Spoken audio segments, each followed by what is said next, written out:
ہمیشہ اس لعنت میں گرفتار رہیں گے. ان سے نہ تو عذاب ہلکا کیا جائے گا اور نہ انہیں مہلت دی جائے گی. ہاں، جنہوں نے اس کے بعد توبہ کی اور اپنی حالت درست کر لی تو اللہ بخشنے والا مہربان ہے.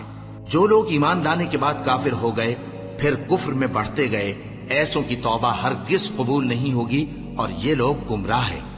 جو لوگ کافر ہوئے اور کفر ہی کی حالت میں مر گئے، وہ اگر نجات حاصل کرنی چاہیں اور بدلے میں زمین بھر سونا دیں تو ہرگز قبول نہیں کیا جائے گا. ان لوگوں کو دکھ دینے والا عذاب ہوگا اور ان کا کوئی مددگار نہیں ہوگا.